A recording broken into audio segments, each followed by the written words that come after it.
Hi everyone, welcome back. This is week 59 of my social isolation get ready with me's. I wanted to do a blue look today, mostly because I'm wearing blue nail polish. This is the Holo Taco sparkling water polish. It's part of Christine Simply Nailogical's pastel rainbow holographic collection, and it's gorgeous. I've been wearing this honestly about a week and a half. And it's lasted really well. I do have my normal Sèche Vive top coat on top of it, but like this is probably the longest that I've worn a polish in quite some time, and I mean these hold up extremely well. So the palette I pulled out to do this is the ColourPop Blue Moon palette. This stuff is just gorgeous, frankly. I love the tones in here. But when I was looking at this, I was like, okay, like I can make a pretty look, or I can try to make it a little bit different than what I usually do, which is, in my eyes, kind of like colorful but pretty. I want to do something a little bit more vampy this time. So I'm going to be pulling in like a dark blue lipstick to go with it too. We're just going to play around and have some fun with blue tones. So the most exciting news that I have is that I finally have a vaccine appointment. I'm so pumped. It's not till June 5th. I was a little bit slow to book because, well, here's a longish story. The province finally opened up booking to people who are 18 and over in hotspots in Toronto. And I mean, that's been open for a while, but it's been an absolute gong show in terms of, you know, actually getting an appointment, because every time I would line up online, the wait room was like, it would start at 5 minutes and then something was like 12 hours. And then they'd of course run out of appointments by the time you got through the system. It's been a garbage system here in Ontario. You have to call like pharmacies to get on a list there, and none of them are like central, so you had to call all different kinds of pharmacies. Anyway, that never panned out for me. But I was finally able to sign up on the provincial site when they launched it Monday morning. However, I was slow to sign up for it because I had insomnia the night before. I was up to like 5 o'clock and I ended up having to call in sick to work on Monday because I was just completely non-functional. And of course, the time slots opened up at 8 a.m. And I'd finally fallen asleep by 8 in the morning. So I didn't get on until about, I think, 10:30 to get an appointment. And there was a good 900,000 people in line in front of me online, but I did eventually get through. And my appointment is June 5th, and I am so freaking excited. It's nice to have a little bit of a light at the end of the tunnel because, and I mentioned this recently on Instagram stories, I'm just fed up. I'm so tired. My body is suffering as a result of just being at home. My mental headspace is just garbage. I'm an emotional wreck half the time. I go from being perfectly content to being upset for no good reason. It's just really shitty. It's so fucking shitty. And I'm just ready for this to be over. I've been as safe as I possibly can throughout this, but I'm watching people around me just do whatever the fuck they want. And I don't normally say the F word on this channel, but like I'm past the point of being remotely politically correct about this. If you know me IRL, I actually swear quite a bit, but I try to curtail it for this channel just because I never know how many kids are actually watching, because I do have parents who watch this. So I'm sorry if I'm swearing too much, but I am so fucking annoyed at everyone around me who's just not following every instruction that they're supposed to, like just not staying home. Anyway, the point of this was that I'm very excited to get a vaccine. My follow-up appointment is not until like September 25th, which is a very long time away, and unfortunately coincides with when we're supposed to be going to Norway and Sweden. But I mean, like, I'm pretty convinced that trip's going to be canceled yet again. We were supposed to go last year, and I rebooked it to this year because I had a year of leeway in order to rebook it, but like I can't see us traveling anytime soon. So yeah, it's going to be super nice to get that done because I just want us to be as safe as we possibly can, and vaccinating the hotspots is definitely the way to go to start. Okay, so to start this look off, I'm going to take Starry Eyed right here from the ColourPop Blue Moon palette, and I'm going to put that through my crease. So yeah, I tweeted about this, but I'm at the insomnia stage of isolation, which is a new and exciting thing to add on, right? I don't generally have sleep problems. I can sleep a solid 12 hours on the weekend if I want to, normally. Like, no kidding, I can sleep from like midnight till noon, no problem, or like 2 a.m. till like 1 p.m. roughly. No issues in that respect. But lately, Sunday nights, for whatever reason, I just can't fall asleep. And it's really brutal, It's been the last 2 Sundays in a row. So the previous Monday, I trucked through it, did my work day, and I was like, okay, I can do this. Just like stay up all day so that you go to bed at a proper time the next night. And it wasn't great, but it was fine. This past Monday, I was like, I can't do it. I'm calling in sick. And thank heavens we have sick days at work and people are understanding of not even just being physically sick, although I mean, I guess I was exhausted, so that is physically sick, so to speak. But like, if you have mental problems, which I guess fundamentally that's what this is right now, anxiety, stress, whatever is causing sleep issues, there's no problem calling in sick for it. So it's really nice to have those days, but man, I feel for the people who can't use their sick days like that. I've always been a very firm believer, though, that if you have sick days at work and they expire at the end of the year, you should take them. Mental health days, actual physical sickness days, take your sick days because you're not paid out for them, and they're free days to you to fix whatever needs to be fixed with your mind or your body. And because I'm not actually sick this year, so to speak, physically speaking, because I'm not encountering anybody else.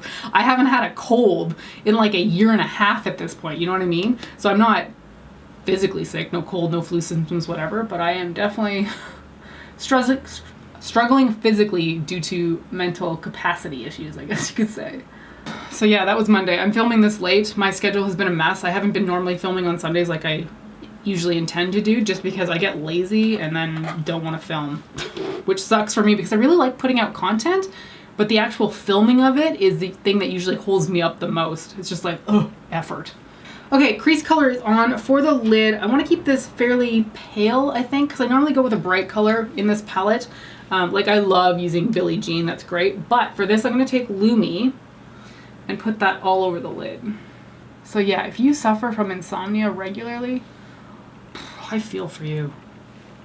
I struggle with it very, very infrequently. Like before this recent bout of whatever's going on, maybe I'd have it once or twice a year, just, you know, restlessness and you can't go to sleep. This has been like once a week and I'm already annoyed. Do not enjoy. So I like Lumi because it's one of those pale iridescent shades that's quite white looking overall, but has that like shift of blue color, which inevitably is always hard to show up on camera, but it's really lovely in person. Okay, moving on to TV shows, because that's what I've been watching a lot lately. We've been watching Snowpiercer, the 2nd season. Have I already mentioned this before? Really enjoying it. It's quite good, but we're not done yet, so I don't really know how the 2nd season ends. I started watching Modern Family. It's one of those shows that has been around forever. I'm pretty sure it's over by now, but there's like 11 seasons of it. And I've been wanting a replacement for Superstore, which was basically like one of those, you know, silly comedies to watch while you're not really focused on it while doing other things. So I've been watching Modern Family that way. And it's another one of those ones that it's enjoyable, but it's like, how much do I actually like this? Like, some of the characters are a lot of fun. I really like the mom. I think her name's Claire. The dad, I can't stand the dad. I find the dad so creepy. Like, am I the only person that thinks this way? Like, he's not only dumb and stupid, but I also find him kind of like creepy. Ugh. But the person I like the most on the show is Sofia Vergara. I think that's how you pronounce her name.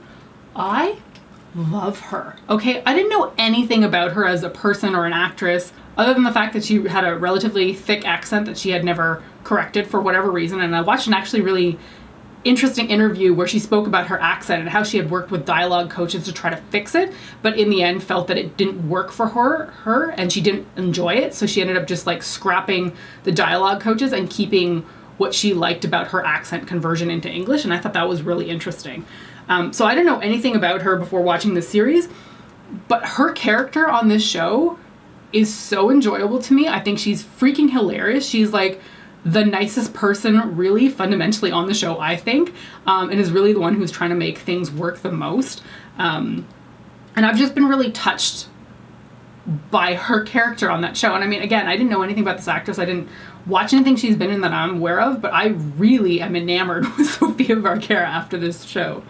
And I guess if you haven't watched Modern Family, it's, I guess it's about 3 families who are all intertwined and related in some respect. And, you know, goes through the trials and tribulations of growing up in current society. Raising kids and being a kid too.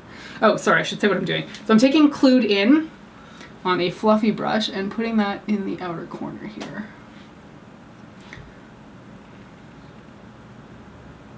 So yeah, I found the dad to be really idiotic. Like, I just do not enjoy his character whatsoever. And I find it really hard to believe that the mother is even into the father because he's so freaking weird. And the other thing I finally started rewatching now is season 4 of Handmaid's Tale. I'm so happy to have that back. It originally got put on hold for filming at the start of COVID. I think they'd started to film like 1 episode and then had to shut it down last March. And I was like, oh no, like that's a show I really enjoy. I mean, I enjoy it, but it's also very uncomfortable to watch it too. Like, that content, woo. It actually makes me, like, it's good, it's a good series to watch, but at the end of the episodes, I am so mad at, like, society and their constraint towards women. I'm just like, ugh, but good series to watch. Anyway, season 4 came back, or is back now, and I think 3 episodes are currently out, and I watched the first episode last night. Really enjoyed it. Can't wait to watch more. It's one of those series, though, that I wish wasn't so limited. Like, I think each season's only about 10 episodes long, and I wish it was a little bit longer. But, you know, series usually work out better when there's less episodes, just because the content doesn't drag on. So if they leave you wanting more, that's probably a better thing than dragging it out. Okay, for my brow bone highlight, just using the usual here, my Wet n Wild Brule Single. And I'm going to pop on some winged liner with my Physicians Formula Eye Booster.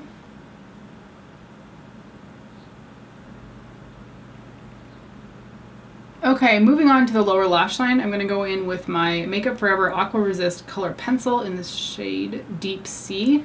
I'm putting that directly on my waterline.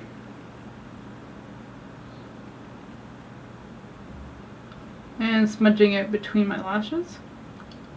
Then taking Clued In on a pencil brush and just layering that all along the lower lash line.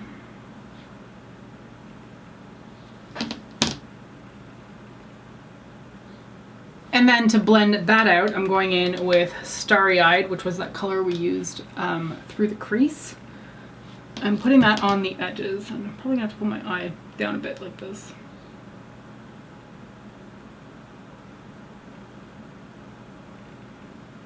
Okay, to finish out the inner corner, I want to take some glitter by MAC. This is the MAC Glitter Brilliance in the shade Reflex Blue. I remember the drama when they went from this size tube to like half of this size for the same price, and people were freaking out. They're like, you get so much less product. It's like, oh really? Did you ever finish one of these up? So same thing I always do here, just taking some Too Faced glitter glue on the back of my hand. Taking a small brush in it. This is a lip brush, but it's the right size. Putting that on the inner corner. And then, I can't really show it to you or it's gonna like completely tip over, but I just use the same brush, dip into the product, and then apply it on top.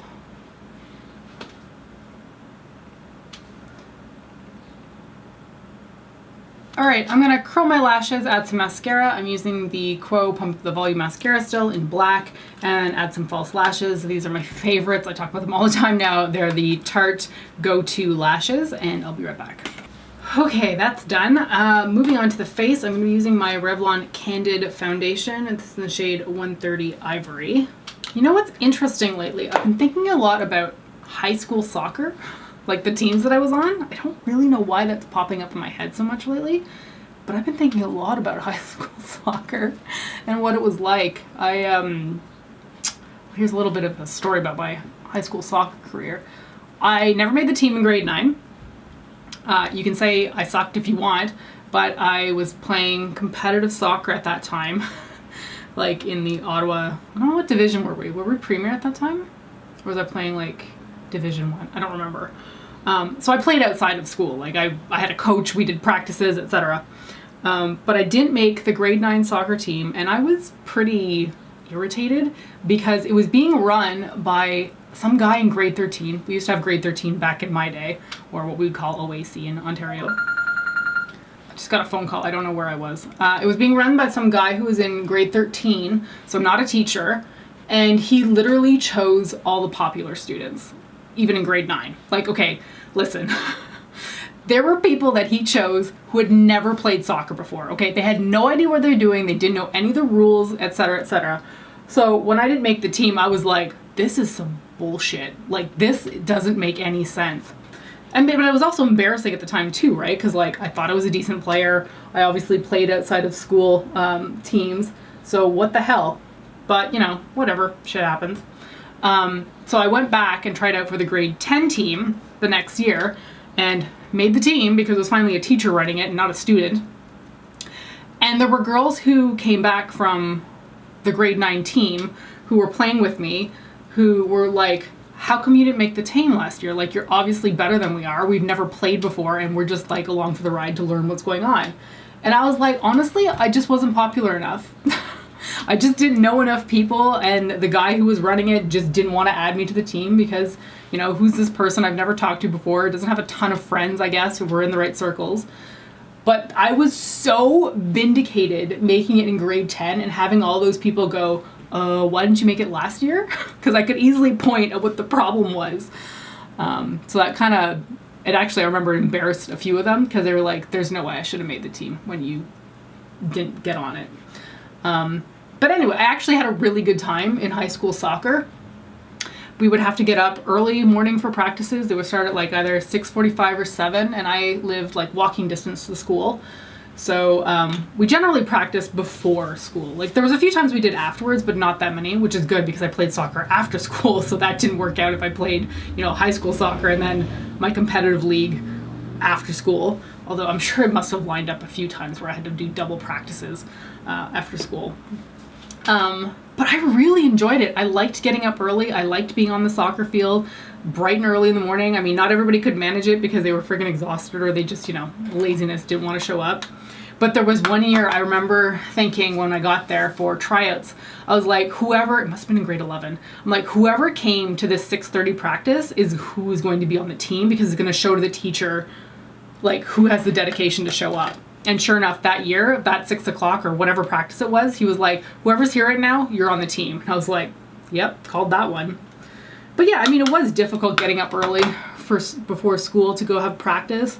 But I really enjoyed it. There's something really nice about getting up early in the morning and like playing soccer outside and just running around because it's like the air is crisp. The sun hasn't like fully risen. Well, it's risen, but it's not like beating on you yet. We'd have to shower after practice, which I remember was so freaking cold because the showers hadn't been turned on in 24 hours since the last people had showered. So whoever got in the shower first had this blasting cold water on them. We had about, I think, 8 stalls, maybe, something like that. Maybe there were 10. And there was always 1 or 2 stalls that had warmer water than the other ones, and everyone would always try to fight over them. But yeah, I liked the early morning practices. It also happened to sort of coincide at the same time where I had early morning figure skating practices on the weekend, so I was used to getting up early anyway. I think for skating I had 7:45 practice on Saturdays, which sounds weird to think about now because I would never want to do that. But in my teen years, it was nice to do. But yeah, I like traveling for games. I like getting up early to like go train with the team. I just had a really good time with soccer, not only in high school, but also competitively throughout high school. I didn't even tell you what I was just doing. Obviously, butter, bronzer, Physicians Formula, put it in the normal spots. I think the reason I've been thinking about soccer so much recently is just because I haven't played it in a few years now because of COVID. Like, there's no way this summer is happening. It's just, let's get real. It's not happening. And it didn't happen last summer. So, oh my God, again. Tarte Party Blush. It was... Okay, so the camera stopped recording and I don't really know when. I think it's when I was doing my highlighter, which is this blue tinge here. I got that from the Cover FX Custom Enhancer Drops. This is in the shade Halo. I just dotted it on my highlighted areas that I want to highlight and then just dabbed it on with a finger because I feel like that works so much better than a brush. And I just got that effect. Okay, and next I want to do glitter freckles because it's been a while and I just want a little bit of sparkle on my face. So I'm going to be using a dark blue and a silver because I just want a bit of contrast between the freckles. So they're both by Urban Decay. They're the Heavy Metal Glitter Liners. Spandex is the dark blue and then the silver is Glam Rock. I'm going to start off with the dark blue and just dot that everywhere.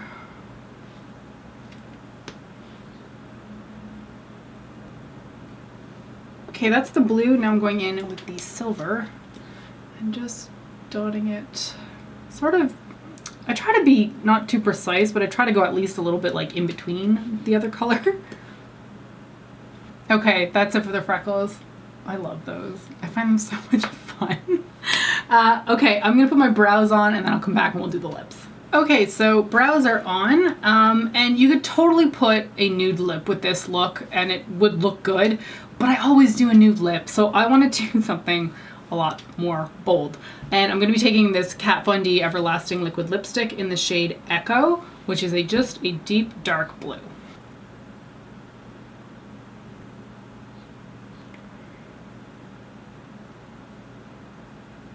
So there it is with the lips. It definitely makes it a lot more intense, which, you know, is enjoyable every now and then. I feel like I sometimes play it too safe with the lip colors lately, so I wanted to try something different. And it's funny, looking in the viewfinder over here, it looks a little bit more purple tinted than blue, especially when compared to my eyes, but I think it still works together. I always love the Kat Von D Everlasting Liquid Lipsticks, and it's so much nicer that I can talk about them now because she's no longer associated with the brand. I know they have their new branding name. I don't really care. I'm going to be calling it KVD or Kat Von D Beauty for eternity.